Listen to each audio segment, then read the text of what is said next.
Hi all once again welcome back to learn fry YouTube ചാനലിന്റെ മറ്റൊരു വീഡിയോയിലേക്ക് ഏവർക്കും സ്വാഗതം. സുഭാവം ഇന്ന് വന്നിട്ടുള്ളത് നമ്മുടെ SSLC മാത്സിലെ ചാപ്റ്റർ 7 ആയ ടാൻജൻസ് അഥവാ തൊടുവരകൾ എന്ന ചാപ്റ്ററിലെ വളരെയധികം പ്രധാനപ്പെട്ട ഭാഗത്തിൽ നിന്നുമുള്ള ചോദിക്കാൻ സാധ്യതയുള്ള ക്വസ്റ്റ്യൻസ് ആണ് ഇന്ന് ഇവിടെ നമ്മൾ നോക്കാൻ പോകുന്നത്. ഓക്കെ, അപ്പൊ നമ്മൾ ഒട്ടും സമയം കഴിയുന്നത് അതിന് മുമ്പ് നമ്മളൊരു കമന്റിലായിട്ട് പലരും ചോദിക്കുന്നുണ്ട് സൗണ്ട് ഇല്ല അങ്ങനെ ഒരുപാട് കമന്റ്സ് നമുക്ക് കാണാൻ സാധിക്കുന്നു. പക്ഷെ ഇനി അങ്ങോട്ടുള്ള വീഡിയോസിൽ ആ ഒരു പ്രോബ്ലം ഉണ്ടാവില്ല. സോ അതുകൊണ്ട് നമ്മൾ എന്താക്കി ഒരു മൈക്ക് വാങ്ങിയിട്ടുണ്ട്. ഒരു മൈക്ക് വാങ്ങി ആ ഒരു മൈക്കിലാണ് ഇപ്പൊ നമ്മൾ ഷൂട്ട് ചെയ്തുകൊണ്ടിരിക്കുന്നത്. ആ ഒരു മൈക്കിലാണ് നമ്മൾ ഇപ്പൊ ഷൂട്ട് ചെയ്തുകൊണ്ടിരിക്കുന്നത്. ഓക്കെ, ഇനി നമുക്ക് സൗണ്ടിന്റെ വിഷയം ഇനി അങ്ങോട്ട് ഉണ്ടാവില്ല എന്ന് ഉറപ്പാണ്. ആൻഡ് ഒന്നും നോക്കാനില്ല, ഇനിയുള്ള വീഡിയോയിലായിട്ട് വീഡിയോ വരും. ആൻഡ് പബ്ലിക് എക്സാം വരെ വീഡിയോ അപ്ലോഡ് ചെയ്തുകൊണ്ടിരിക്കും. ആൻഡ് നിങ്ങൾ ചെയ്യേണ്ട എത്ര മാത്രമേ നമുക്കിപ്പോൾ ഓൾറെഡി നമുക്കുള്ളത് വെറും എത്രയാണ്? വെറും ഒരു 700 സബ്സ്ക്രൈബേഴ്സ് ആണ്. സോറി, 655 സബ്സ്ക്രൈബേഴ്സ് നമുക്ക് ഉണ്ട്. ഇത് ഇപ്പൊ നോക്കിയാൽ കാണാം, വീഡിയോ അപ്ലോഡ് ചെയ്യുന്നത് കാണാം. 655 സബ്സ്ക്രൈബർ ആണ്. പക്ഷേ നമുക്ക് ക്രിസ്മസ് എക്സാം കഴിയുന്നതിന്റെ മുമ്പായിട്ട്, ക്രിസ്മസ് എക്സാം കഴിഞ്ഞ ഉടനെ നമുക്ക് അതിന്റെ ഇടയിലായിട്ട് നമുക്ക് എന്ത് ചെയ്യണം? നമ്മുടെ ഒരു പ്രധാനപ്പെട്ട ഡ്രീമായ ഒരു 700 സബ്സ്ക്രൈബേഴ്സ്, എത്രയാണ്? 700 സബ്സ്ക്രൈബർ നമുക്ക് ക്ലോസ് ചെയ്യാൻ പറ്റിയിരിക്കണം. സോ നിങ്ങൾ മാക്സിമം ആളുകളിലേക്ക് ഷെയർ ചെയ്താൽ നമുക്ക് ആ 700 സബ്സ്ക്രൈബേഴ്സ് ഉറപ്പായും തന്നെ ക്ലോസ് ചെയ്യാൻ സാധിക്കും. സോ നിങ്ങൾ എന്ത് ചെയ്യാം? മാക്സിമം ആളുകളിലേക്ക് ഷെയർ ചെയ്തിട്ട് എന്ത് ചെയ്യാം? നമ്മുടെ ഈ ഒരു നമ്മളൊന്ന് സപ്പോർട്ട് ചെയ്യാം. ആൻഡ് വേറൊന്നും പറയാനില്ല. ആൻഡ് നമ്മൾ വേഗം ചാപ്റ്ററിലേക്ക് കിടക്കാണ്.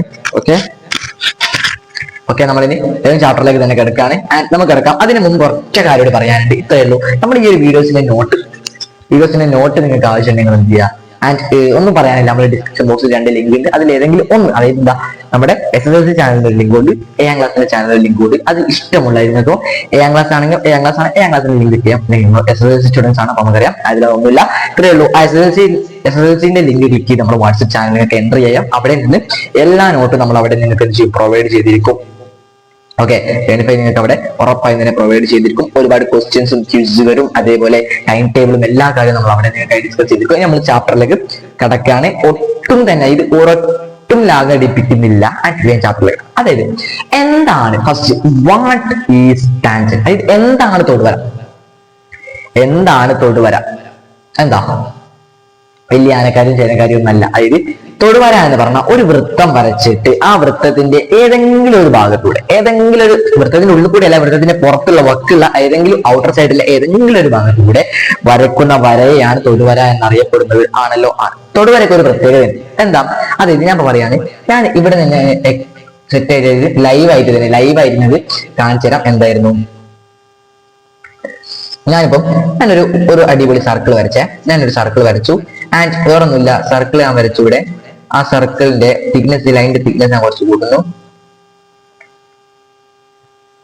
ഓക്കെ, സർക്കിളിന്റെ തിക്നെസ് നമ്മൾ കുറച്ചൊന്ന് കൂടെ, കട്ടി കുറവാണ് സർക്കിളിന്റെ. ഓക്കെ, അപ്പൊ നമ്മള് സർക്കിൾ വരച്ചു. അതിനുശേഷം ഞാൻ പുറത്തുകൂടെ ഒരു ടാൻജന്റ് വരയ്ക്കാൻ പോവാണ്. ഇതിലൊരു ടാൻജന്റ് വരയ്ക്കാൻ. കണ്ടോ, ഇതൊരു ടാൻജന്റ് അല്ലേ? ഇതാണ് ഒരു തൊടുവര, ആണല്ലോ. ഇതൊരു തൊടുവരയാണ്. ഓക്കെ, ഇതൊരു തൊടുവരയാണ്, നമുക്ക് മനസ്സിലായി. ഇനി ചോദിക്കട്ടെ, നമ്മളിപ്പോ ഈ ഒരു സർക്കിൾ, ഏതൊരു സർക്കിളാണെങ്കിൽ ഒരു കേന്ദ്രം, ഒരു സെന്റർ ഉണ്ടാവുമല്ലോ. ഏതൊരു സർക്കിളാണെങ്കിൽ ഒരു കേന്ദ്രം ഉണ്ടാവുമല്ലോ. ആ കേന്ദ്രമാണ് ഞാനിവിടെ റെഡ് ആയിട്ട് അടയാളപ്പെടുത്തിയിട്ടുള്ളത്. ഏതൊരു സർക്കിളും സെന്റർ ഉണ്ടാവും. ആ സെന്റർ ആണ് ഞാനിവിടെ അടയാളപ്പെടുത്തിയിട്ടുള്ളത്. Okay, set. ആ സെന്ററിൽ നിന്നും നമ്മുടെ വൃത്തത്തിന്റെ ഔട്ട് സൈഡിലുള്ള ടാൻജന്റ്, വൃത്തത്തിലെ പുറത്ത് വശത്തുള്ള തൊടുവരയിലേക്ക് നമ്മളൊരു വരയ്ക്കുന്ന വരയുണ്ട്. ആ ഒരു വര, ആ വൃത്തത്തിന്റെ പുറത്തേക്ക് നമ്മൾ വരയ്ക്കുന്ന ആ ഒരു വര എപ്പോഴും എന്തായിരിക്കും അറിയോ? എപ്പോഴും അവന് ഒരൊറ്റ പ്രത്യേകത ഉള്ളൂ. എന്താണ്? അവൻ എപ്പോഴും 90 ഡിഗ്രി. അവൻ എപ്പോഴും 90 ഡിഗ്രി ആയിരിക്കും വൃത്തത്തിലേക്ക്. അതായത് വൃത്തത്തിന്റെ കേന്ദ്രത്തിൽ നിന്ന് വൃത്തത്തിന്റെ പുറത്തേക്ക് വരയ്ക്കുന്ന ടാൻജന്റ് എപ്പോഴും എന്തായിരിക്കും? 90 ഡിഗ്രി ആയിരിക്കും. Okay, set. അതാണ് ഒന്നാമത്തെ കോൺസെപ്റ്റ്. അങ്ങനെയില്ല, the tangent at a point on a circle is perpendicular to the diameter from that point. അതെന്താ പറഞ്ഞത്? നമ്മൾ നേരത്തെ പറഞ്ഞ കാര്യം. അതായത് വൃത്തത്തിലെ ഒരു ബിന്ദുവിലൂടെയുള്ള തൊടുവര ആ ബിന്ദുവിലൂടെയുള്ള വ്യാസത്തിന് എന്തായിരിക്കും? വ്യാസത്തിന് ലംബമായിരിക്കും. ആ ബിന്ദുവിലൂടെയുള്ള വ്യാസത്തിന് എന്തായിരിക്കും? ലംബമായിരിക്കും. സെറ്റ്. നെക്സ്റ്റ് കോൺസെപ്റ്റ് കിടക്കാൻ. അതായത് നമ്മൾ പറഞ്ഞു, ഒരു വൃത്തം വരച്ചു. ആ വൃത്തത്തിന്റെ റേഡിയസ് നമ്മുടെ ടാൻജന്റിൽ പോയി മുട്ടുന്ന വശം എന്തായിരിക്കും? 90 ഡിഗ്രി ആയിരിക്കും എന്ന് പറഞ്ഞാൽ ഇവിടെ ഒരു പ്രത്യേകത ഒരാളുണ്ട് ഇവിടെ. ഓക്കെ, ഒരു പ്രത്യേകത ഒരാളുണ്ട്. ഞാൻ അവനെ ജസ്റ്റ് ഒന്ന് ഒന്ന് സെറ്റ് ആക്കി തരാം, ഒന്ന് ആക്കി തരാം. അതായത് അത്രേ ഉള്ളൂ. അതായത് നമ്മൾ ഒരു വൃത്തം വരച്ചിട്ടുണ്ട്. ആ വൃത്തത്തിന്റെ സെന്റർ ഉണ്ട്. ആ വൃത്തത്തിന്റെ സെന്ററിൽ നിന്ന് വൃത്തത്തിന്റെ ടാൻജന്റിലേക്കുള്ള വര ഇപ്പോൾ എത്ര ആയിരിക്കും? 90 ഡിഗ്രി ആയിരിക്കും. അറിയാലോ, 90 ഡിഗ്രി ആയിരിക്കും. 90 ഡിഗ്രിയാണ്. യെസ്. അതേമാതിരി നമ്മളിപ്പോ പുറത്തേക്ക് ഈ ഒരു സെന്ററിൽ നിന്നും പുറത്തേക്ക് ഞാനൊരു സി എന്ന ബിന്ദുവിലേക്ക് ഞാനൊരു എന്ത് വരയ്ക്കുകയാണ്? ഒരു ലൈന് വെറുതെ ആയിട്ട് വരയ്ക്കുക. ഇതിന്റെ പുറത്തേക്കുള്ള ലംബത്തിലേക്ക് ഞാനൊരു ലൈൻ വരച്ചു. ആ ലൈന് കൂട്ടിമുട്ടുന്നത് ലൈന് സി എന്ന ബിന്ദുവിലാണ്. ആ സി എന്ന ബിന്ദുവിൽ നിന്നും പെർപെൻഡിക്കുലർ അല്ലെങ്കിൽ സി എന്ന ബിന്ദുവിൽ നിന്നും ലംബമായിട്ടല്ല, സി എന്ന ബിന്ദുവിൽ നിന്നും ടാൻജന്റ് വരയ്ക്കുകയാണെങ്കിൽ നമ്മൾ പറഞ്ഞു അത് വൃത്തത്തിലെ ടാൻജന്റ് ആണ്. വൃത്തത്തിലെ ഈ ഒരു ടാൻജന്റ് വൃത്തത്തിലെ ഈ ഒരു കൃത്യമായിട്ട് വൃത്തത്തിലെ ഈ എ എന്ന ബിന്ദുവിലൂടെ കടന്നു പോകും നമുക്കറിയാം. അങ്ങനെയെങ്കിൽ ചോദിക്കട്ടെ, ഇതേമാതിരി ഒരൊറ്റ കൺസെപ്റ്റ് ആണ് എത്രയേ ഉള്ളൂ. അതായത് ഈ ഒരു ടാൻജന്റ് എന്ന് പറയുമ്പോൾ 5 സെന്റിമീറ്റർ ആണ്. ഈ ഒരു ടാൻജന്റ് വിചാരിക്കട്ടെ, ഈ ഒരു ടാൻജന്റ് എന്ന് പറയുമ്പോൾ 5 സെന്റിമീറ്റർ ആണെങ്കിൽ ഈ അടിവശത്തുമുള്ള ടാൻജന്റ് എന്തായിരിക്കും? സെയിം. അപ്പൊ എന്താ മനസ്സിലായി? All tangents are equal. All tangents are equal. ഏത് ടാൻജന്റ് ആണെങ്കിലും ഈക്വൽ ആണ്. കിട്ടിയല്ലോ. അപ്പൊ എന്തായിരിക്കും വേറെ concept? All radius are equal. 2 ആരങ്ങളും എന്താണ്? സെയിം ആണ്. കിട്ടിയല്ലോ. ഈ ഒരു ഭാഗം കിട്ടിയല്ലോ. സെറ്റ്. ഇതാണ് ഫസ്റ്റ് ടോപ്പിക് ആയി നമ്മൾ ജസ്റ്റ് ഒന്ന് അറിഞ്ഞിരിക്കേണ്ടത്. ദെൻ നെക്സ്റ്റ് നോക്കാം. അടുത്തൊരു ക്വസ്റ്റ്യൻ, എക്സാം ഓറിയന്റഡ് ആയിട്ടുള്ള ക്വസ്റ്റ്യൻ ആണ്. In the figure PA is to PB. PA is to PB. Then R tangent. PA യും PB ഒരു ടാൻജന്റ് ആണെന്ന് ഇവിടെ പറഞ്ഞിട്ട് ഓയിക്കോട്ടെ, കുഴപ്പമില്ല. Then O is the center of the circle. അതിൽ O എന്ന് പറയുന്നത് സർക്കിളിന്റെ സെന്റർ ആണ്. O എന്ന് പറയുന്നത് സർക്കിളിന്റെ സെന്റർ ആണ്. Okay. If the radius of the circle is a 3 cm and PA is equal to 4 cm ആണെങ്കിൽ what is the length of PB? എന്താ പറഞ്ഞ? അതിൽ ഒരു വൃത്തമുണ്ട്. ആ വൃത്തത്തിന്റെ തൊടുവരകൾ എന്ന് പറയുമ്പോൾ PA യും PB യും എന്ന തൊടുവരയാണ്. ഇതിന്റെ സെന്റർ എന്ന് പറയുമ്പോൾ O ആണ്. അതേപോലെ ഈ ഒരു വൃത്തത്തിന്റെ റേഡിയസ് എന്ന് പറയുമ്പോൾ 3 സെന്റിമീറ്ററും PA എന്ന ടാൻജന്റിന്റെ ലെങ്ത് 4 സെന്റിമീറ്റർ ആണെങ്കിൽ find the length of PB. PB യുടെ നീളം എന്താണ്? നമുക്കറിയാം, all tangents are equal. All tangents are equal എന്തായിരിക്കും? അതായത് ഒരു ടാൻജന്റ്, ആ ടാൻജന്റിന്റെ നീളം എന്ന് പറയുമ്പോൾ 4 സെന്റിമീറ്റർ ആണ്. ആ 4 സെന്റിമീറ്റർ ഒന്ന് എടുക്കുക. ആ 4 സെന്റിമീറ്റർ ആണ്. മറ്റേ ടാൻജന്റ് എത്ര? 4 സെന്റിമീറ്റർ നമുക്കറിയാം. അങ്ങനെയെങ്കിൽ ഇവിടെ ചോദിക്കട്ടെ, ഇതിന്റെ റേഡിയസ് എന്ന് പറയുമ്പോൾ എന്താ? റേഡിയസ് എന്ന് പറയുമ്പോൾ 3 ആണെങ്കിൽ മറ്റേ റേഡിയസ് എടുക്കണം. ഒന്നും നോക്കാനില്ല, മറ്റേ റേഡിയസും 3 ചീട്ടി സെറ്റ് ആയിട്ടുണ്ട്. ഓക്കെ. അങ്ങനെയെങ്കിൽ ചോദിക്കാണ് രണ്ടാമത്തെ ക്വസ്റ്റ്യൻ, ബി ക്വസ്റ്റ്യൻ ആയി പറഞ്ഞിട്ടുണ്ടാ? Find the length of OP. OP യുടെ ലെങ്ത് എന്താണ്? ഓക്കെ.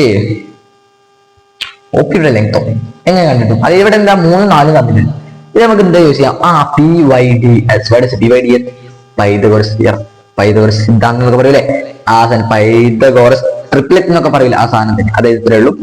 ഒരു മട്ട ത്രികോണത്തിന്റെ വശങ്ങൾ ഞാനിവിടെ കൊടുത്തിട്ടുണ്ട്. മട്ട ത്രികോണത്തിന്റെ വശങ്ങൾ 3 ഉണ്ട്. പാദം 3, ലംബം 4 ആൻഡ് പാദം 3 ലംബം 4 ആകുമ്പോൾ കർണം എന്തായിരിക്കും? അപ്പം കർണം 5 ആയിരിക്കും. കർണം 5 ആയിരിക്കും. കർണം 5 ആയിരിക്കും. ഇതൊരു റേഷ്യോസ് ആണ്. ഇത് 3, ഇത് പാദം എന്ന് പറയുമ്പോൾ 3 ആണെങ്കിൽ ലംബം എപ്പോഴും 4 ആയിരിക്കും. ആൻഡ് കർണം എന്ന് പറയുമ്പോൾ എപ്പോഴേക്കും 5 ആയിരിക്കും. അതാണ് ഇവിടെ 3, 4 തന്നിട്ടുണ്ട്. അങ്ങനെയെങ്കിൽ ഇതിന്റെ OPO അല്ലെങ്കിൽ POയുടെ അല്ലെങ്കിൽ OP യുടെ ലെങ്ത് എന്തായിരിക്കും? അപ്പൊ എന്തായിരിക്കും? അതും എത്ര സെന്റിമീറ്റർ ആയിരിക്കും? 5 സെന്റിമീറ്റർ ആയിരിക്കും. അത് ഇതിപ്പോ നമ്മൾ OC, അതായത് നമ്മളിപ്പോ എളുപ്പമായി കൂടെ ചെയ്ത്. പക്ഷെങ്കിൽ എക്സാക്ട് നമ്മൾ എങ്ങനെ പ്രൂവ് ചെയ്തെടുക്കും? പക്ഷെങ്കിൽ എക്സാക്ട് ആയിട്ട് നമ്മൾ ശരിക്കും നമ്മൾ എങ്ങനെയാണ് പ്രൂവ് ചെയ്തെടുക്കുക? ഓക്കെ. ഈ ഒരു ക്വസ്റ്റ്യൻ ആൻസർ ചെയ്യുമ്പോൾ വളരെ സിമ്പിൾ ആണ്. ഇത്രേ ഉള്ളൂ. അതായത് OPന്റെ സ്ക്വയർ ആണ് നമുക്ക് കാണേണ്ടത്. OP ആണ് കാണേണ്ടത്. അങ്ങനെന്താ? OA നമുക്കറിയാം ആൻഡ് AP യും അറിയാം. ഇതാ OA നമുക്കറിയാം ആൻഡ് OA നമുക്കറിയാം, അതേപോലെ AP നമുക്കറിയാം. അങ്ങനെയെങ്കിൽ OAക്ക് നമ്മൾ ഇട്ടെടുത്ത് 3 ആണ്. അതായത് 9, അതിന്റെ 3ന്റെ സ്ക്വയർ 9 ആണ്. അതേപോലെ 4ന്റെ സ്ക്വയർ 16 ആണ്. അത് ഇട്ട് കിട്ടി. ആൻഡ് അത് നമ്മൾ കൂട്ടി വെക്കുമ്പോൾ കിട്ടുന്ന ഒരു സംഖ്യ എന്താ? 25 ആണ്. Equal to OP square. And കിട്ടിയല്ലോ, 25ന്റെ സ്ക്വയർ ആണ് OP സ്ക്വയർ എന്ന് കിട്ടി. ആൻഡ് OP കിട്ടണമെങ്കിൽ ഈ ഒരു റൂട്ട് നേരെ 25ലേക്ക് പോകുമ്പോൾ റൂട്ട് അങ്ങോട്ട് പോകുമ്പോൾ സ്ക്വയർ ആവും. പോസിറ്റീവ് അങ്ങോട്ട് പോകുമ്പോൾ നെഗറ്റീവ് ആവും. നെഗറ്റീവ് അങ്ങോട്ട് പോകുമ്പോൾ പോസിറ്റീവ് ആകും. ഓക്കെ. ഗുണനം അങ്ങോട്ട് പോകുമ്പോൾ ഹരണമാവും. ഹരണം അങ്ങോട്ട് പോകുമ്പോൾ ഗുണനമാവും. ഓക്കെ. ആൻഡ് OP കിട്ടി. OP is equal to 5 സെന്റിമീറ്റർ. ഇതല്ലേ നമ്മളിപ്പോ OC വഴി കൂടെ കണ്ടുപിടിച്ചത്. ഓക്കെ. ഇതാണ്. നെക്സ്റ്റ് ക്വസ്റ്റ്യൻ നോക്കാം. Tangents and angle. ടാൻജന്റും അതേപോലെ ആംഗിൾസും നോക്കാം നമുക്ക്. അത് ഇത്രയേ ഉള്ളൂ. ഇപ്പോൾ വൃത്തത്തിലൊരു പുറത്തേക്ക് ഒരു ബിന്ദു വരച്ച ഒരു ടാൻജന്റ് വരച്ച് നമ്മുടെ റേഡിയസ് ആക്കി കൂട്ടിമുട്ടുന്നുണ്ടെങ്കിൽ അതിന്റെ 2 കോണുകൾ തമ്മിൽ കൂട്ടിയ 150 ഡിഗ്രി 180 ഡിഗ്രി ഉറപ്പായും കിട്ടിയിരിക്കണം. അതാണ് ഇവിടുത്തെ കൺസെപ്റ്റ്. ഇത് ടാൻജന്റ് ആൻഡ് ആംഗിൾ എന്ന കൺസെപ്റ്റിലെ പ്രധാനമായിട്ടും തൊടുവരയും കോണുകളും എന്നതിൽ എന്താണ് കോൺ ഓയും കോൺ സിയും ഇവിടെ കാണാം. കോൺ ഓയും കോൺ സിയും കാണാം. അതേപോലെ കോൺ സിയും കാണാം. ഇത് രണ്ടും ഒരു കൂട്ടി എത്ര കിട്ടണം? 150 കിട്ടിയിരിക്കണം. ഇത് രണ്ടും കൂടി കൂട്ടിയാൽ 150 കിട്ടിയിരിക്കണം. ഇതാണ് ഒന്നാമത്തെ കൺസെപ്റ്റ്. ദെൻ രണ്ടാമത്തെ ഭാഗത്ത് കിടക്കും എന്താ? രണ്ടാമത്തെ ഭാഗത്ത് കിടക്കും അതേപോലെ ഒരു ഭാഗം 150 ആണ്, മറ്റേ ഭാഗം 150 കിട്ടണം. ടോട്ടൽ 360 ആണല്ലോ. ഓക്കെ, അതാണ് ഇവിടുത്തെ കൺസെപ്റ്റ്. അങ്ങനെയെങ്കിൽ ഒരു തിയറി എങ്ങനെയാണെന്ന് നോക്കാം. അതായത് ഒരു വൃത്തത്തിലെ രണ്ട് ബിന്ദുക്കളിലൂടെയുള്ള ആരങ്ങൾ ചേരുന്ന കോണും ഈ ബിന്ദുവിലെ തൊടുവര ചേരുന്ന കോണും അനുദൂരകമാണ്. In a circle the angle between the radial point and the angle between the tangent at this point are supplementary. Okay, note ഇട്ടുമ്പോൾ ജസ്റ്റ് ഒന്ന് വായിച്ചു നോക്കാം. ആൻഡ് ഈ ഒരു ക്വസ്റ്റ്യന്റെ ആൻസർ നിങ്ങൾ ഉറപ്പായിട്ടും കമന്റ് ചെയ്യണം. ഇവിടെ ആൻസർ അടക്കം ഞാൻ കൊടുത്തിട്ടുണ്ട്. ഈ ആൻസർ നിങ്ങൾ ചെയ്യാം, ഉറപ്പായും നിങ്ങൾ ഒന്ന് കമന്റ് ചെയ്യുക. ജസ്റ്റ് ഒന്ന് ട്രൈ ചെയ്ത് നോക്കാം. ഒരു ഭാഗം 50 ആണ്, മറ്റൊരു ഭാഗം 130, ഒരു ഭാഗം 90 ആണ്, മറ്റൊരു ഭാഗം 190. അങ്ങനെയുള്ള കൺസെപ്റ്റ് ഈ ക്വസ്റ്റ്യൻ ആൻസർ ഉറപ്പായും ചെയ്യാം. ആൻഡ് ഈ ഒരു ഡ്രോ ചെയ്യുന്ന ചിത്രം നമ്മൾ അടുത്തൊരു പാർട്ടിൽ നമ്മൾ വീണ്ടും ചെയ്യും. ആൻഡ് ഇതാണ് ഇന്നത്തെ ടാൻജന്റ് എന്ന് പറയുമ്പോൾ വളരെ സിമ്പിൾ ആണ്. നമ്മൾ കുറച്ച് കാര്യങ്ങൾ പറഞ്ഞിട്ടുള്ളൂ. ആൻഡ് ബാക്കി കാര്യങ്ങൾ വീണ്ടും വരും. അതിന് മുമ്പ് ഒരു കാര്യം പറയുന്നുണ്ട്. നമുക്ക് ഈ ഒരു വീഡിയോയുടെ നോട്ട് നിങ്ങൾക്ക് ആവശ്യമുണ്ടെങ്കിൽ നമ്മുടെ വാട്സ്ആപ്പ് ചാനലിൽ ജോയിൻ ചെയ്യാം മറക്കണ്ട. നോട്ട് ആവശ്യത്തിന്റെ വാട്സ്ആപ്പ് ചാനൽ ജോയിൻ ചെയ്യാൻ മറക്കണ്ട. നമുക്ക് ഇനി അടുത്ത വീഡിയോ നമുക്ക് വീണ്ടും കണ്ടുവിടാം. ഇനി സൗണ്ടിന്റെ പ്രോബ്ലം കാര്യങ്ങളൊന്നും ഉണ്ടാവില്ല. മാക്സിമം അല്ലെങ്കിൽ ചെയ്ത് സപ്പോർട്ട് ചെയ്യാം. ആൻഡ് അത്രേ ഉള്ളൂ. സോ ഇനി മാക്സിമം അല്ലെങ്കിൽ ഷെയർ ചെയ്യാം ആൻഡ് സബ്സ്ക്രൈബ് ചെയ്യാം. ക്രിസ്മസ് എക്സാമിന് മുമ്പ് നമുക്ക് എന്ത് ചെയ്യണം? 650 സബ്സ്ക്രൈബേഴ്സിൽ നിന്നും 700 സബ്സ്ക്രൈബേഴ്സ് നമുക്ക് കംപ്ലീറ്റ് ചെയ്തിരിക്കണം. സോ മാക്സിമം സപ്പോർട്ട് ചെയ്ത് നമ്മൾ ഉറപ്പാനും പറ്റും. ഓക്കെ, ഞങ്ങളുടെ ഫ്രണ്ട്സിനൊക്കെ ഷെയർ ചെയ്തൊക്കെ നമുക്ക് ഇനി അടുത്തൊരു വീഡിയോ വീണ്ടും കണ്ടുവിടാം. അതുവരേക്കും ബൈ, താങ്ക് യു.